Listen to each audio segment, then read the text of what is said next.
I suppose I better start because I'll just do the announcements anyway, a quick one. So I'll start off first, and then Women in AI will come up, and then we'll have Alan Inscribe from Inscribe, who will be coming up here, who sponsored the food and beverages.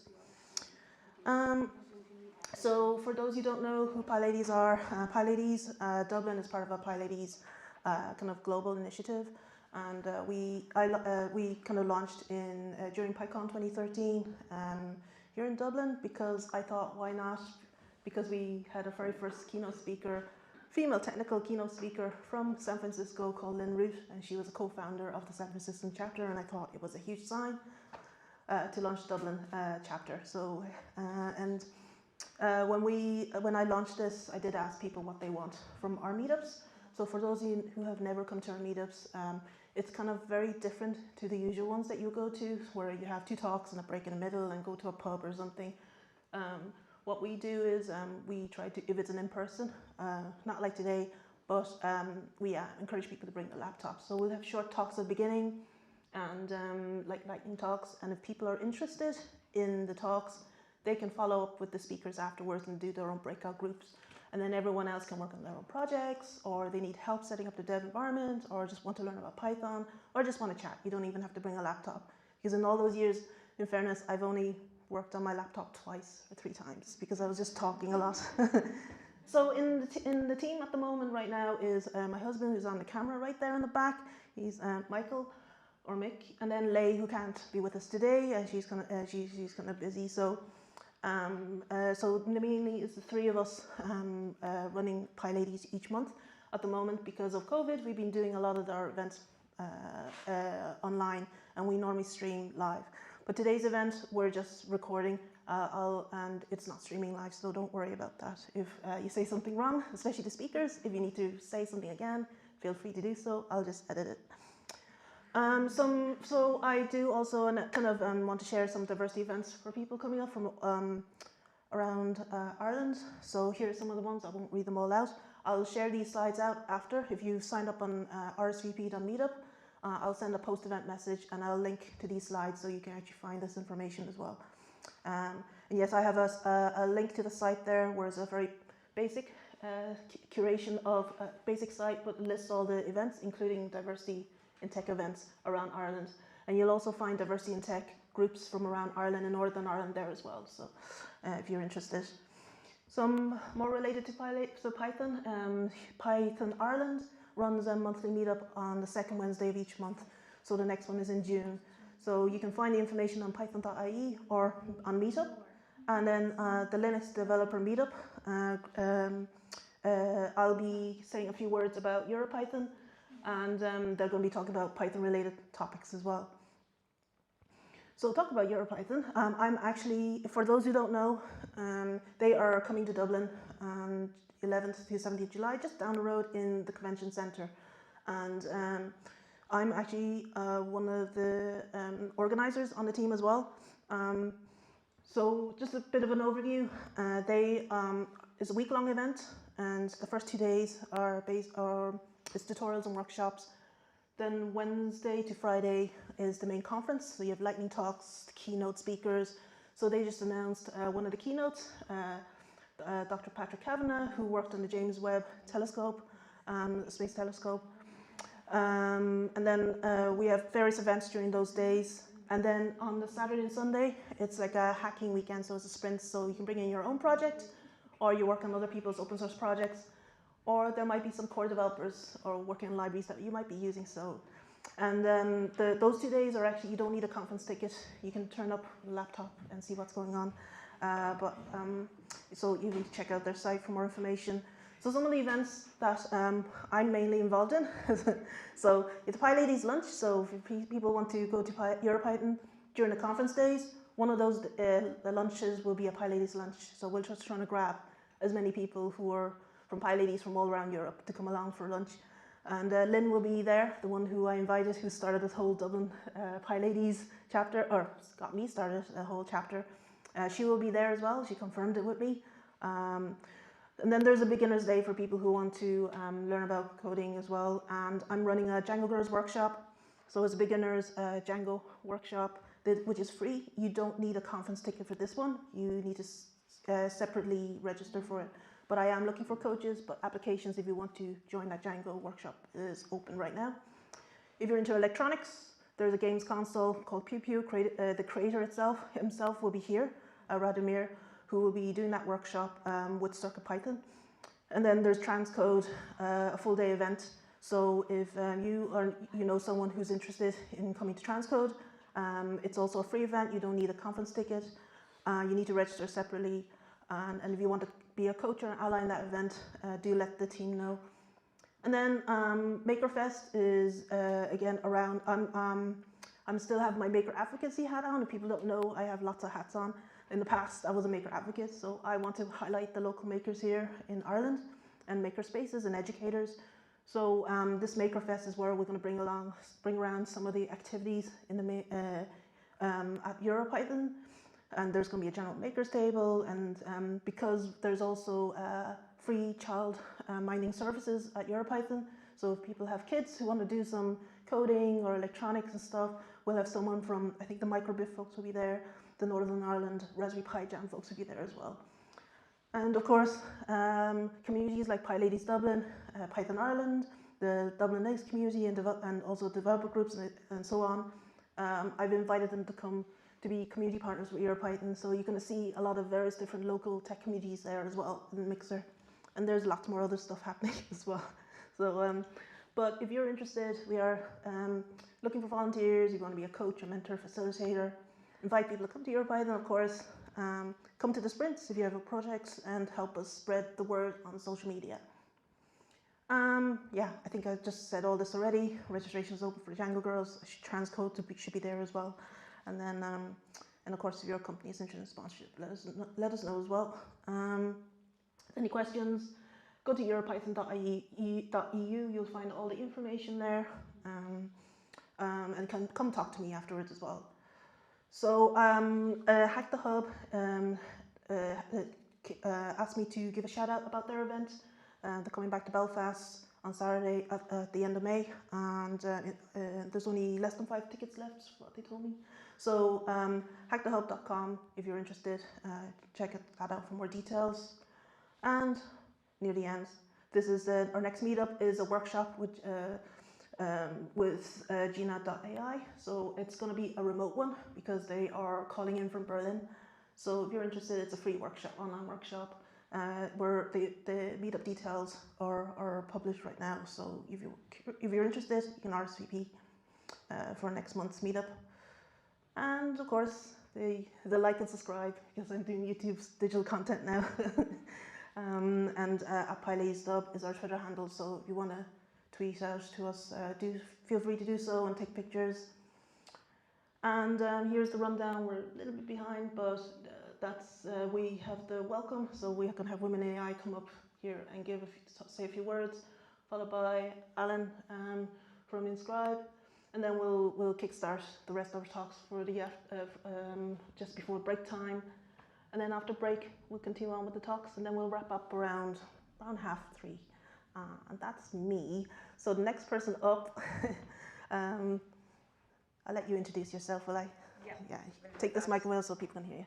Yeah, thanks. Okay. Thank you. So hi everyone. I'm aware that there are some people that don't know me, so this is the first time I'm meeting you. Hello to all those people specifically.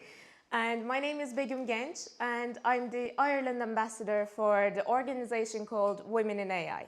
And I will just make a very brief introduction to you about who Women in AI is. And after talking about that, I will leave the microphone to Nabanita, to our education lead. So just if I may take a few minutes of yours. To begin with, if we talk about who Women in AI is, we are a community-based organization that's working towards inclusive AI. And what we want to achieve is to reduce the gender gap in AI by equipping women with more technical skills, by providing them more opportunities, and by providing more speaking opportunities. So in 2017, we were launched in Paris, and nowadays we are active in more than 150 countries moderated by more than 40 ambassadors. We are mostly active on social media, so we have about 35,000 or even more followers on our social media accounts. We have a separate LinkedIn account for each one of the regions that we are active in. So if you are looking for us, you will be searching for Women in AI Ireland, and you will be seeing our activities. And in Women in AI Ireland, we are actually, I'm sorry, the font is, I think, a little bit small, but I'm just reading through it. We have 16 core members that are working to deliver our programs to the community in Ireland. And what are we delivering? We have some educational programs. We are offering an AI certification that is with Chrysalis, TU Dublin, and also ICT SkillNet. So there are some people that have attended that program. And we also have our WaiPRACTICE program, and you're all very familiar with that. And we are organizing plenty of events that have been mostly online so far due to COVID, but we are back to the in-person events now.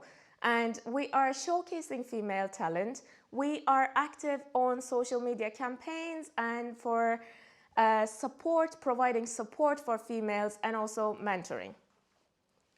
And if you are someone who is interested in understanding AI and data, or if you are someone that is going to enter the AI field, or if you are in the AI field but you just want to progress yourself, you want to build some confidence, or you want to initiate and contribute some projects that are maybe research projects, then Women in AI can support you in this. And we are here for, well, this is our motto. We say that we are bringing all minds together for an inclusive AI. And this is the 16 people that I was mentioning to you. We are from all over Ireland. And my name is Begum Genç. And we have Nabanita here today, who is the education lead and the mastermind behind the WaiPRACTICE program. And we have many other faces that you may recognize in this room at the moment and in elsewhere as well. And just as an upcoming event notification, we are planning to have an in-person event. Actually, we said that this is going to be on the 25th of June, but the date is debatable at the moment. I think we are going to change the date. But around the end of June and the beginning of July, we are going to have an event.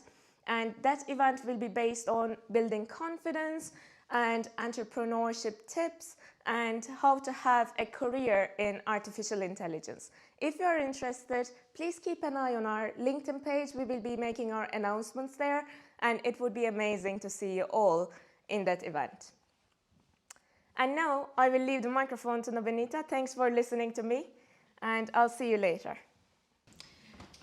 So I am Nabanita Roy. I'm a data scientist at ACI Worldwide. I welcome you all here. Thanks, Vicky, for making this possible. I was really probably not expecting an in-person event after COVID, so it feels really nice, and many known faces from the COVID times. So let's talk a little bit about BioLearn. Many of you might already know about it. It is an Ireland exclusive educational program in which we have two separate programs. One is WaiCert. Begum has already introduced it. It is in collaboration with TU Dublin, ICT SkillNet, and Chrysalis. Yeah. And we also sponsor candidates over there. If you're interested, please find out from our website. And WaiPRACTICE is a platform which we give for people who want to learn, who want to practice their skills, know from experts in the domain, and if you're an expert and if you want to practice your skills, this is also the place to go. The difference between WaiCert and WaiPRACTICE, where WaiCert gives you an opportunity to bridge the gap if you are not from AI background, right? And you want to get like a certification, which is kind of a blocker for you to progress into the AI field. WaiCert is the way to go, and WaiPRACTICE is where you want to practice more and more and improve your profile. So the structure of WaiPRACTICE is basically about 2 to 3 months of work with your mentors, and then you basically learn. That's it. That's all from my side, and then I'd like to hand over to Alan. Thanks, everyone. My name's Alan. I'm an engineer with Inscribe AI, and we sponsored the Food and Things here today. I just want to say thanks to Vicky for giving us just a minute here to be able to just talk about Inscribe. It's only 2 minutes of a plug, I promise. We're an Irish-based kind of SaaS company, and we do automated fraud detection for financial institutions.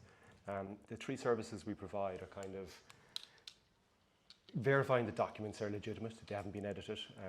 If companies want to, they can also ask for credit analysis. So if you give us a statement, we can run down through that, and we can give you balances. We can kind of give you an idea of the health of the document or the statement or the accounts that you might have had. And we also provide secure document collection. So that's so that you get into that email back and forth of ping pong where you're trying to collect documents and there's people time out and you don't get your documents. Also email not being a very secure medium. They're the 3 core services we have, and we're building actively on that suite of products. So I suppose how it works is you apply for a loan, we'll say with Big Bank Incorporated. And what Big Bank do is they use our collect portal, which is our secure document upload, to send you a link, and then you get a little white labeled kind of file drop. So you drop up your PDF for your bank statement or your ID or whatever it is. Then in real time, we submit that to our AWS stack.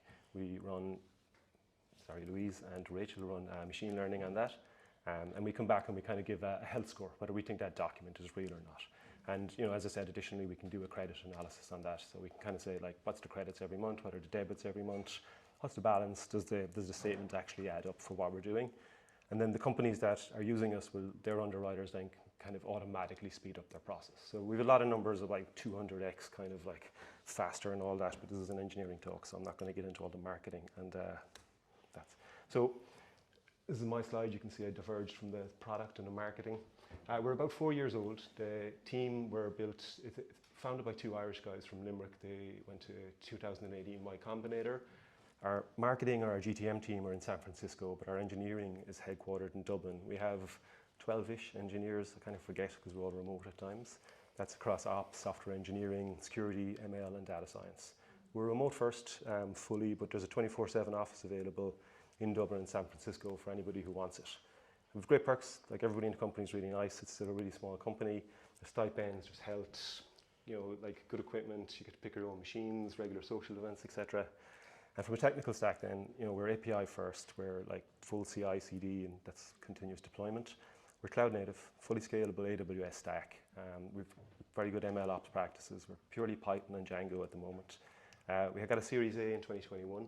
And we have Series B ambitions for next year, and this is why I'm here. We're going to be hiring, and we just want to kind of get our profile out there. We have had great success. We've got a lot of really good customers, mainly based in the US at the moment, but I think we're going to expand into Europe, so some of these names should be more familiar to us if I'm standing here next year, hopefully. Our platform then, I'm not going to go into all these things, but I'm just going to hand you over to Louise here just to quickly talk about some actual engineering talk while I hand the microphone over. Thanks, Alan. So I am a data scientist at Inscribe. Have been working there for about a year. As Alan said, our bread and butter is fraud detection.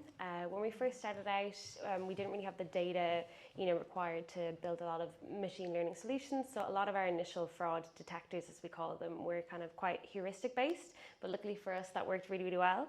And now we've built up this brilliant data moat, and that allows us to kind of explore the AI and machine learning role. Whether that's something simple like a regression model that we use to build our trust score, which is a measure of how trustworthy we think a document is, or whether that's something a little bit more complex like using a CNN to build some new image fraud detector. Another area that we're expanding massively our solution in is document intelligence. So for example, we can classify a document type, whether that's a bank statement, a tax form, a lease, and so on. And that's both really useful for our customers because they can know, okay, well, this is a utility bill, it's a valid proof of address, or no, this is an invoice, that's not going to be acceptable.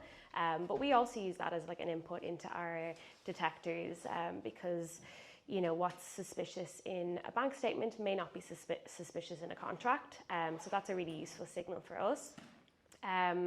We're using a lot of NLP-based techniques to build out our parsing solutions, and we've been using some really cool state-of-the-art transformer-based methods to do bank statement parsing, payslip parsing, and stuff like that.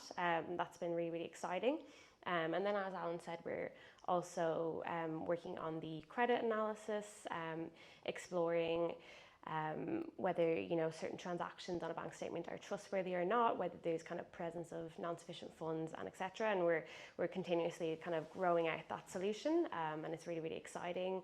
In the future, we're going to try and move away from the document source of truth, and have kind of it to be source agnostic. So we don't mind where the transactions come from. It could be like an API, it could be customer input, and so on. It doesn't have to come from a document, and we're still going to be able to do the analysis on that for our customers. So that's just kind of like a little snippet of the work that we're working on at the moment. We are hiring, as Alan said, at the moment. You can go onto our job site or like inscribe.ai. If there's no roles there that you think are a great fit, please reach out to the team. We're more than willing to talk to anyone. We're always hiring great engineers. So yeah, do give us a shout, and we'll be around for like the breakout sessions and stuff. So if there's anything that you're interested in and you want to have a little more of a chat about it, please do reach out. Thanks for your time. All right, so we begin with today's agenda.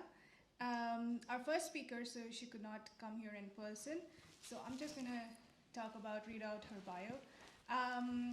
She has a very interesting one. She started out as a lab coat wearing scientist in biotech. However, due to her clumsy nature, she quickly realized that the world would not be a safer place if she left, if she left the science lab behind and ran her experiments on computers. With a PhD in Bioinformatics and 10 plus years of experience dabbling with data science across a range of industries, Rachael enjoys digging into difficult problems to derive useful insights and solutions. And this is her talk. She pre-recorded it gracefully for us. And here it goes. Hi everyone, I'm Rachael McBride. Unfortunately today I couldn't be at the meetup in person, but I'd like to thank PyLadies and WAI for giving the opportunity still to present, but through a pre-recorded presentation.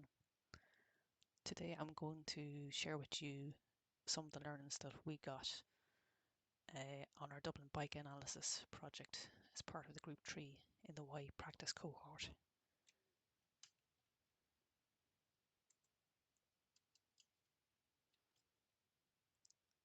So I was a member of Group 3 with VJ in Syria, and we were lucky to have Anna as a mentor, fantastic mentor. And we chose to look at the Dublin Bike network and try and understand the flow and the usage of bikes through that network. So for those of you that are not aware, Dublin Bikes is a rental scheme based in the Dublin city centre where you can pick up and drop off bikes across a number of stations in the city centre. For our analysis, we use data publicly available from the Dublin Bikes on Smart Dublin, the website down here. Unfortunately, just due to the ups and downs of life, VJ, Syria and Anna had to drop out before the end of this project. So this talk today, rather than focusing on the analysis of the Dublin bike data in particular, in this talk I'll focus on sharing some learnings that I gained personally from engaging in this experience. And these 3 learnings are: 1, Pandas data frame value counts can be used to gain useful insights from large tabular data sets. 2, SQLite is actually a really useful database engine. And 3, Pandas has useful time and date functionality built in, which I never realized until this project. So when we first get a data set, it can be quite large, and we want to use a number of functions to try and understand what sort of data we have within this data frame. Info, head and describe are useful functions when we were trying to do this initial exploration. For example, here with info, this quickly tells us there's over 10 million rows in the Dublin bike usage data that we had, with 11 columns, and the column names and the data types in each column. The head function actually returns some example data for us from the data set, so we can actually see the values that are in each column. And describe provides some very useful information on the statistical distribution of the values for each of the numerical columns.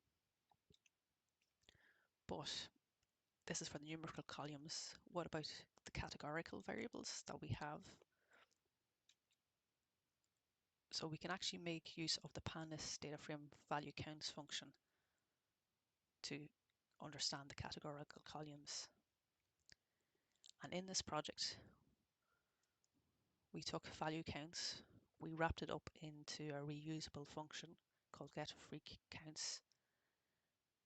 And this function takes a pandas data frame, and for each column in this data frame, it first identifies the number of unique values and then returns the top most frequent and the bottom 10 less frequent categories for each column in the data frame for both numerical and categorical columns.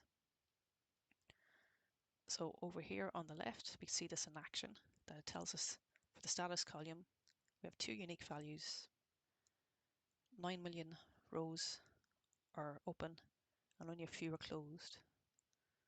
On the right, using this function, it quickly tells us for the name there's 115 different bike stations in the network, with Smithfield North being the most frequent with over 9,000 entries, and Broadstone being at the bottom, being the least frequent.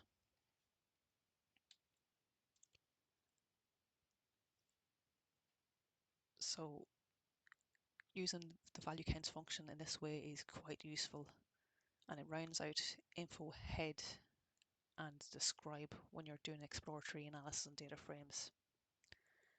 The next learn I'd like to bring you through is scikit-learn and how it can be used when we're doing group projects like this.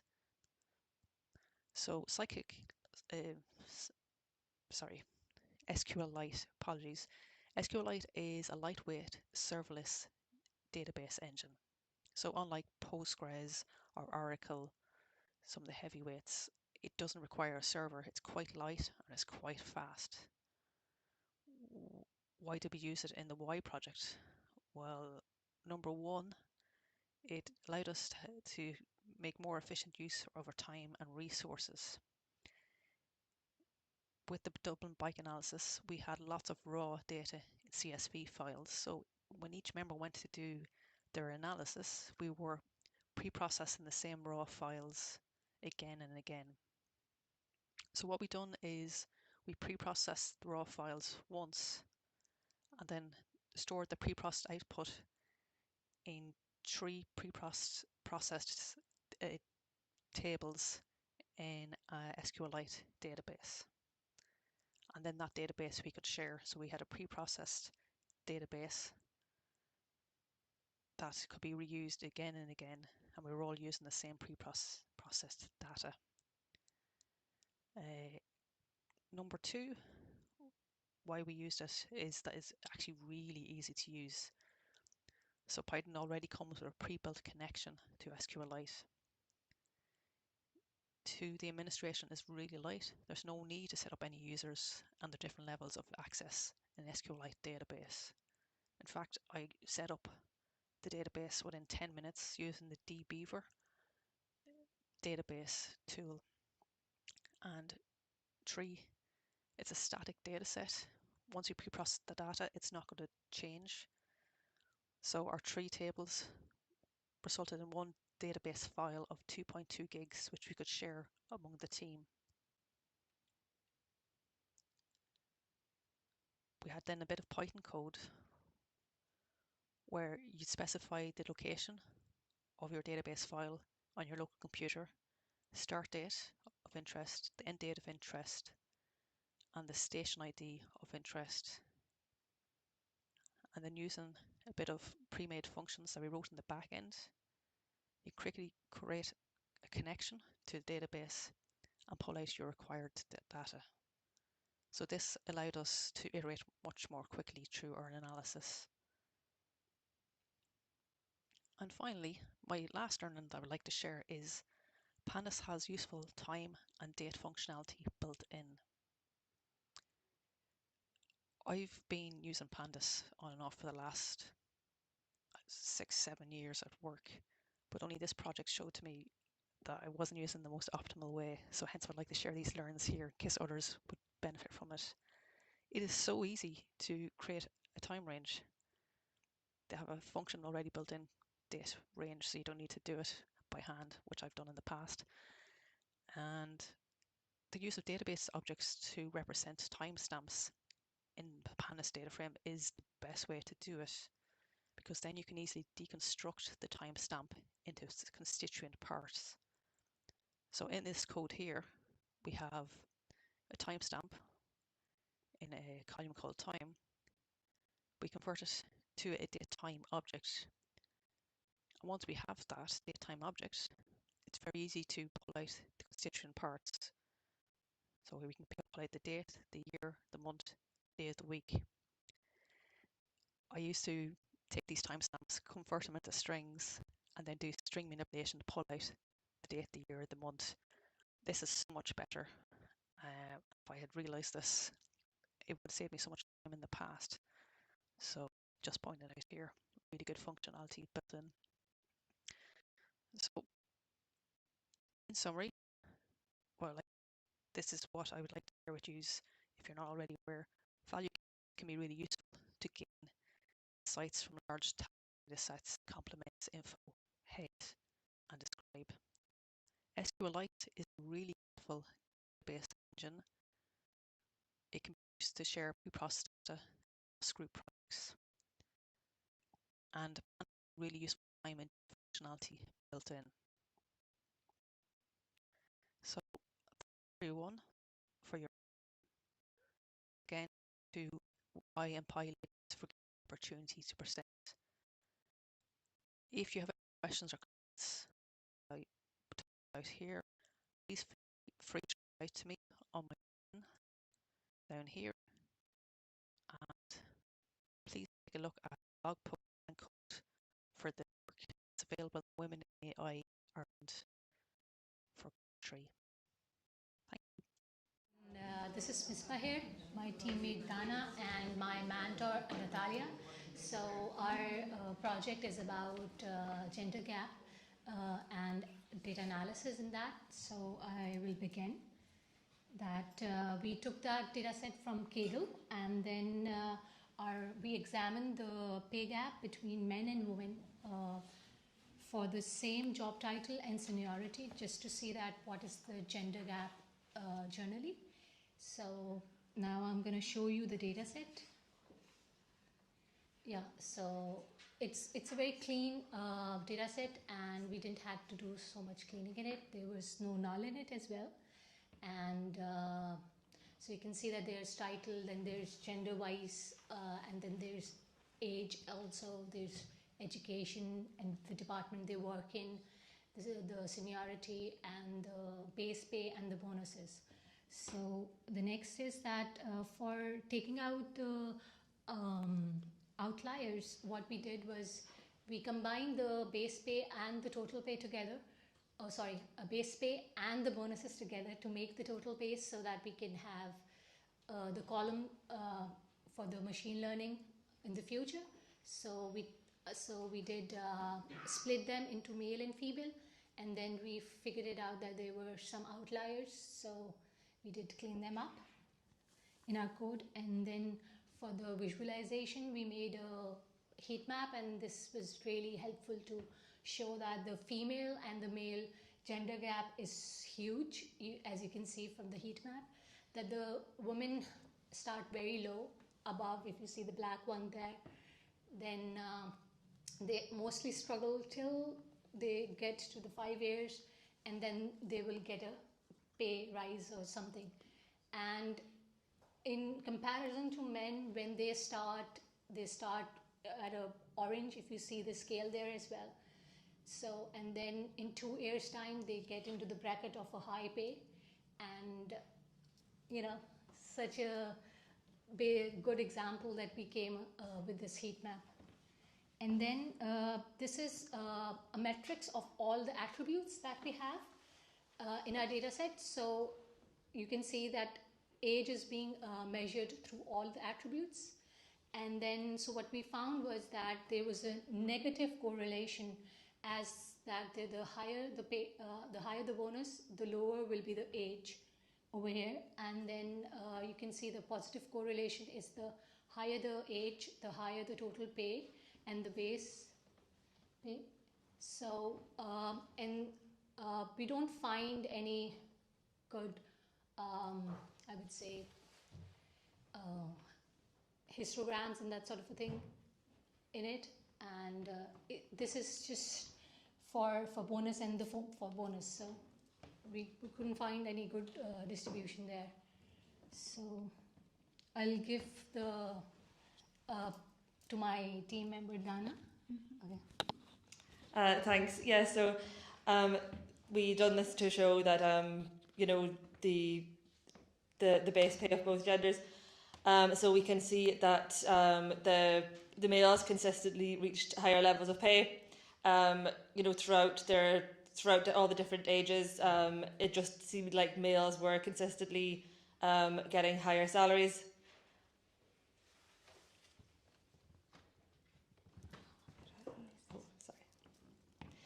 And yeah, this is a scatter plot as well. So from this visualization, you can see the higher levels of pay that you can see from the blue circles, which are males. You can kind of, this was what was good for kind of identifying the patterns. You can see kind of different. You can just see where women and men were in both in terms of the wages. So on the right is just a very simple chart showing the base pay and bonus. It shows again that, yeah, this one is very simple, but it showed that men did get overall, higher salary, higher bonus. So the frequency distribution chart is to show the frequency of outcomes. So it shows the number of occurrences. You can see again, this is just kind of showing a similar thing, but it just shows in a different way that throughout their careers, men more often do receive a higher rate of base pay. So this is the machine learning part where we did the multiple linear regression model. We applied that, and I first time learned to use label code over here. So this actually helped me to see to make education, gender, and job titles were the one that were not numerical numbers. So that's why label code really helps you put it into numbers through labeling them as like if there's 1, 2, 3, it will put data transformation. Yeah, that's for data transformation, yes.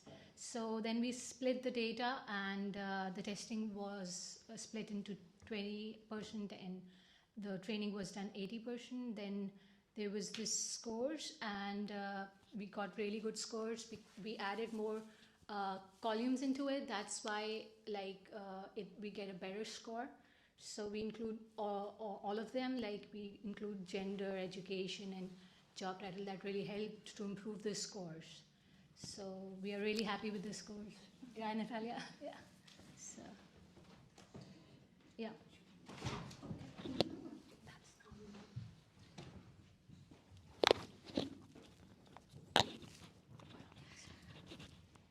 So the modules that we used for this, we used NumPy and Pandas for the descriptive analysis.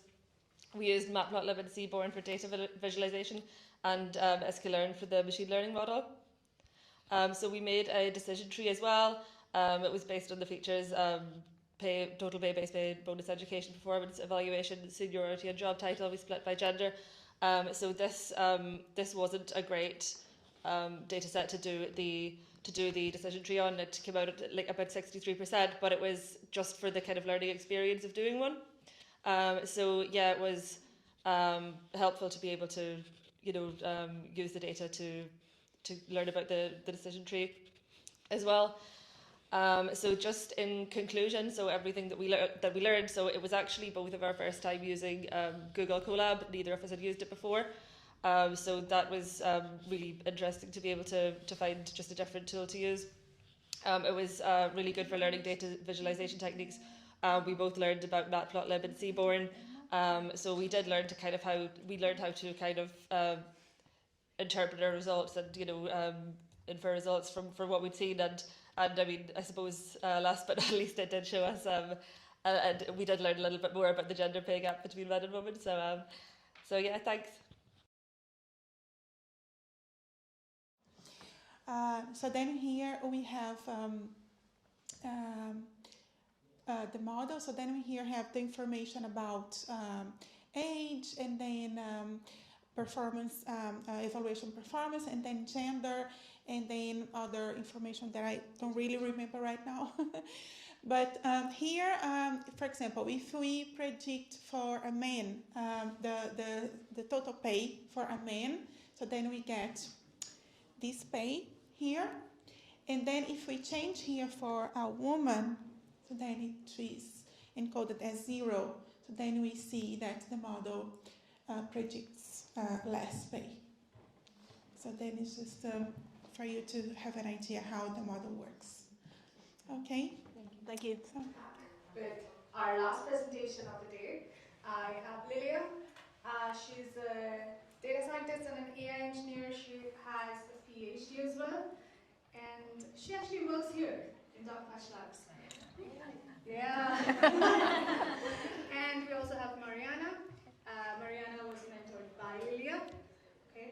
And let's see, this is a really nice one. It should be very interesting. Over to you. Thank you. Thank you very much. Hi guys. I would like probably to start with a question. Would we all be happy to be well informed, to know exactly what's going on in the world, to understand the news and everything? Unfortunately, it's not always possible, because we've seen that in the recent years, all this news, they're coming too hard towards ourselves, and everyone would fight for our attention, and we get they're overwhelmed, and it's very difficult to stay informed. So basically, this is where we started our project. We decided to address this problem and to see how we can do something to get joy again of being well informed and to understand what's going on. Thank you. Especially with the current months of May, if you don't know, this is a month of mental health awareness. So, and this project kind of coincided well with this month. And we, as Marianne mentioned, we developed an application, a tool, we called it Smarty Filterro, to be able to stay in control, and to be aware of news, but at the same time not to be overwhelmed with the news feed, especially in our current times.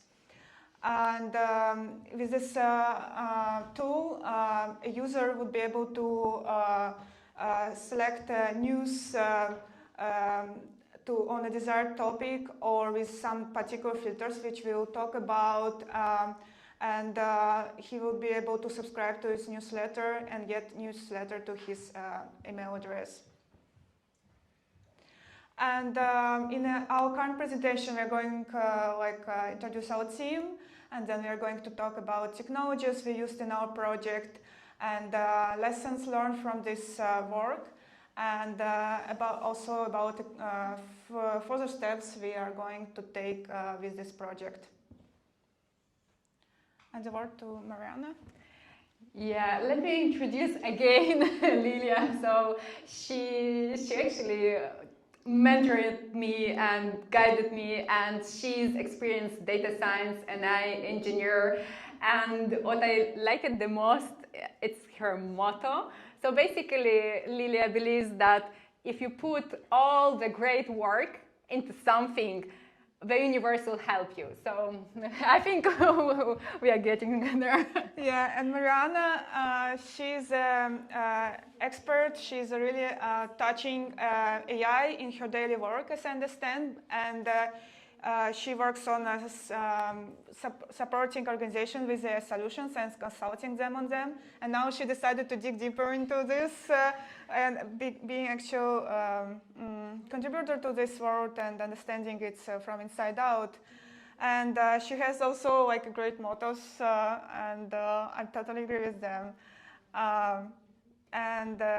So for agreements of life, I believe from Don Miguel Ruiz, and you can read them on the slide.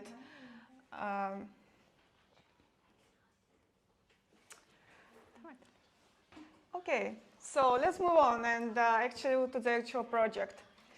And let's. Because we're on the PyLadies, right? We use it a lot of Python. So basically, we started with data mining. It was very challenging for me as a beginner. We did a lot of data scraping because we wanted to understand, how news are structured on the websites, and we used different libraries like Beautiful Soap to get the scraping and to do database, and then different libraries. So the main language of our tool is Python, and for building web applications we used also Flask. It's a very user-friendly tool which allows for a non-developer, for a non-web developer to quickly start and building web applications. And for storing our newsfeed and users, we used also SQL, SQLite, and we did interactions with the database. So here's a very rough architecture of what we built.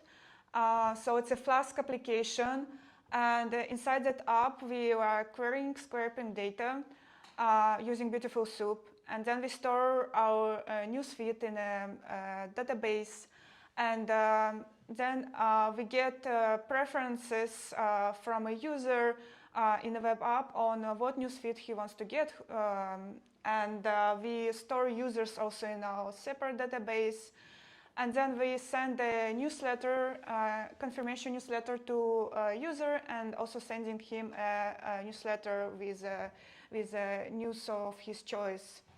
And these are other steps which we didn't have time to implement yet. We will talk about it.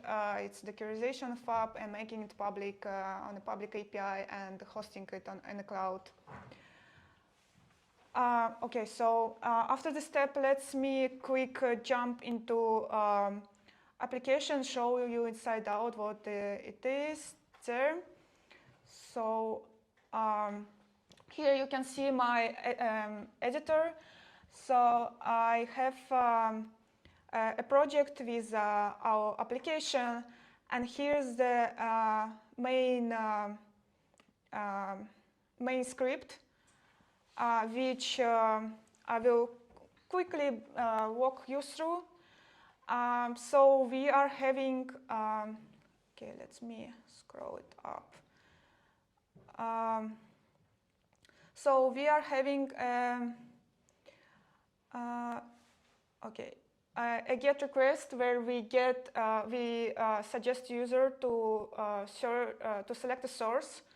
You see here different Reuters, BBC, CNN, Bloomberg, and other sources, or all sources. A user can select topics, technology, entertainment, politics, all topics. And time bet option, it's what we introduced, particularly for this project, and probably the most important. It's how stressful, if you want to avoid stressful news. So it basically filters out all stressful news and which can trigger your anxiety. And the news time when you want to send your newsletter, it's in the morning, it's in the evening, or it's just a weekly newsletter at the end of the week. And here's like a post request where we get all this information from a user. And here you can see that we're adding a user to a database. And then we send him a confirmation email. And here's like a message store to a user. And then we send him his first newsletter of his choice. And then if that was all done successfully, then the page is updated and with a success status. Otherwise, it's like a failure status. Hopefully, we will not see a failure status in this demo. So let me actually try to run it. Oh yeah, before we run it, let's also show you interaction with, it was like a particular interest to us to how to send newsletter from email from Python, and it's actually quite straightforward. So actually, let me show you like in the app because I added it on top. So here's this like a send newsletter email. It's a SMTP client which is able to get email address and password from an email which is used for sending emails, and then it's gets like this. You build with HTML a header, a body of your email, so construct a template, and then you also it's possible to attach images. It's quite interesting, a bit of challenging, but it's possible. And then you send this to email list of users, this newsletter. So that's our basically main parts. And let me determine. Oh, I don't like this message. But how does it work? Let me start. Oops, what happened? Yeah, it's possible to type it. Hopefully it will start. So let me. Yeah. So as you can see that it starts on a local host, and I can follow this link to open a web page. So I'm not a web developer, web designer. It's quite basic. But yeah, so you can see here that we can select a source of email, and then we can select topics, I don't know, like innovation, markets, and time-bed mode as well. No, yes, I will talk about it, what we use for time-bed mode. And then like how frequently you want to send this. And then I like enter, I don't know, like my name and email address, and hopefully it should work. And then I click like subscribe button. And then it renders that and sends this post request to our service, and then we it should be able to through SMTP client to send. So yeah, you see this green screen. Glad we successfully sent the email, and we should get like 2 emails. Like first is newsletter subscription. So you can see here this like a penguin with a mustard with a mustache, and so thanks for subscription to our Smarty newsletter, Smarty Filterro newsletter. And the second is our like. It's like your first newsletter. Hello, person. Glad you subscribe to our service. And here's like newsletter on a topic. I don't remember, select a topic environment or something like that. So it sends this, and you can click actually, and it will open news. So yeah, that's it for. Let's actually talk about what we plan to do and didn't do. Yeah, just quickly coming back for new time-bed mode, we plan to to integrate like a deep learning model for detecting like a particular topic to exclude like high sensitive news or to train the model. But my laptop became a bit old and shabby, my personal laptop, so I was like a lack of memory. So I used just a very basic sentiment analyzer for now, and added like a filter by if it's like a positivity is too low of a sentiment, or it's so actually I can quickly show this.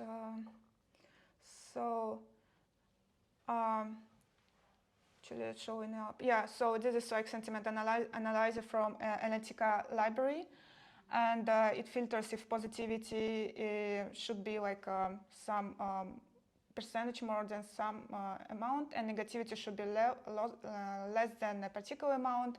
Then we select those news headlines, and I tested it. Filters quite well. So as a basic solution, it's good. Okay, going back to slides. Okay, so lessons learned from this. We learned that actually, like, your newsletter can be managed, and we can source newsletter and scrap newsletter websites and filter it in desired way which we want. So we can take control of our anxiety level and stress while reading news. And also that it's possible to integrate email service in Python very easily, and it's possible to schedule and send emails from Python. And that Flask is a very handy, useful tool, and it allows easy creation of web applications without any hassle. And yeah, a bit about ways of scaling, and Marianne will talk further on that, is that we didn't have time to add more, there could be more topics, so we had like this 6 categories, but could be more and more personalized, and also like bedtime mode can add a more smart way to filter out sensitive, information that can trigger anxiety. And also the erasing application, it's a next step. And sends scheduled emails to users in our database. It's kind of like not a perfect way at the moment, and the idea is that to use some service, again, which on a cloud or database that can interact with the database and read constantly like users' preferences and send them in asynchronously emails. And others is that it's if a person selects all sources of data, remove duplicates, because in Reuters and Bloomberg there could be duplicates of news, so filter out duplicates and send only important, unique news. And also the last one is filtering news by geolocation, particular event, for example, Hubble, astronomical events, or locations Paris, for example. So adding more functionality. And then giving a word to Mariana. Yeah, so basically we are happy with outcome, and we saw that there is many ways to scale it and to actually to get it more intelligent and more smarter. And I think when you do anything, like when you work on something, it's always good to see the big picture and to next steps.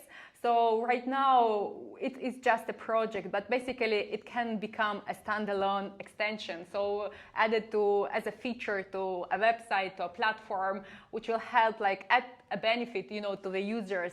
Then, because we integrating a lot of different channels, and we're filtering them on duplications and other, we can actually position this solution as a trusted news feed and actually fight with these fake news, because I think this is what breaking news, which is bring a lot of anxiety. And there's a lot of forward development. Is just we just need to focus. Yes, and the last point is collecting user feedback and allowing users to adjust their preferences on the go, because sometimes they can actually want to dig into all news or some particular news. So probably adding this ability right in your newsletter to adjust their preferences. And customizing news categories in order like to address like different users or market needs. So this is our project we are hoping to continue working on, and we are like definitely when developing project, it's like of our interest, like we want to use it by ourselves, and it seems to us like very interesting in pushing to continue working on that. And yeah, that's it. Thank you very much, and thank you for the opportunity to to start to be mentored to be to work on this and actually do cool stuff. Thank you. Thank you. So there's no slides for this one.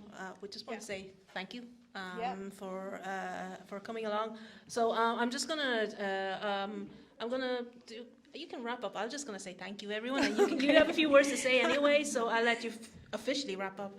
So from me, from PyLadies, thank you so much for coming along to this event. And it was great to work with you and a team. And you can... Oh, thank you. So it was great to work with you and the team. It has been... like 2 months. This is me organizing for the first time. Really? Yeah. It doesn't feel like it. I learned so much from you. Well, it's been 2 months. Everyone working so hard. There's lots of ups and downs. No. I mean the mentors and mentees, not me. I was poking at Dogpatch to organize this venue space, and inscribe was great, you know, working and getting food. But I'm talking about the mentors and mentees. The amount of work. There's been ups and downs, and you probably But we all learn something from it, and everyone is doing this on their volunteer time as well. So I really respect that. It's quite tough. And normally our event is held on the third Tuesday of each month. But as I was listening to the catch-up meetings, I realized people were having a hard time just trying to meet on a weeknight. So thanks to Dogpatch for allowing us to change to a Saturday afternoon, so at least you still have a rest of Saturday and the weekend to do your own thing. So I really appreciate your time, Dogpatch, and everyone on the mentoring program. It was just so eye-opening. I'm not in data myself. I'm not in AI or in ML or any of those fields, but I'm always like... You learned a lot from this. Yeah, I learned a lot, and my brain is just full at the moment. So, but I'm also hyped up on coffee, so I could be babbling. So I will leave you to us to wrap up, and thank you to your team and everyone. So thank you, Vicky. Right, thank you so much. I don't think this in-person event was possible without her. Yeah, and thank you, Inscribe, as well, for sponsoring all the food outside, and Dogpatch Labs as well for giving us this place. And I'd end with maybe saying a couple of lines about how we came into WaiPRACTICE. So before COVID, or just when COVID started, we kind of got together. So Eva at the back, we were in the social media team, right? And we were kind of wanting to post something which is more AI related, not just random, because you have your kind of women in AI group, right? And then we started working on a data set because we wanted to post something about World Chocolate Day, and we kind of looked into Kaggle, got a data set, we worked on it, right? I was Luciana as well, so we three started working on it, and we thought, hey, let's extend this experience to like a greater mass, because we kind of learned so much from each other. So this is how WaiPRACTICE came into being from Women in AI. And currently, Eva is our Y Cert lead, right? She works at Meta. And we have Meghna and Luciana. So they are our WaiPRACTICE leads. They're at the back. Yeah. That's a team at the back. we have Karen. Yeah, actually, come in front, guys. Yeah, go front. Come in front. And we have Karen. She's a regular at WaiPRACTICE, and she's also, so you'll get to see her in the next presentation that we have on WaiPRACTICE, right? She's our comms lead, right? And we also have Catherine. She's also in comms, right? Yeah. And did I miss anyone? No. And Begum has left. She's our ambassador, and we also have Ali. She could not be here today, but she's our Oh, where's Bhakti? Oh, she's hiding there. Bhakti is in our contents team, and this is a team. You know, you see everything on LinkedIn, and you see us in these like offline events so far. But this is the entire hard work for what you see in Women in AI. In Women in AI, exclusively Ireland. So thank you, everyone. Over here, thank you especially Vicky again for making this happen. And thanks, guys. Tell them to take sandwiches home. Yeah, there are loads of sandwiches left, yeah. There are lots of sandwiches and pastries. Let's run. Yourself. Take them home. Doggy bag it. Just leave it in your purse. Right, thanks, everyone. Thank you, everyone. Thank you.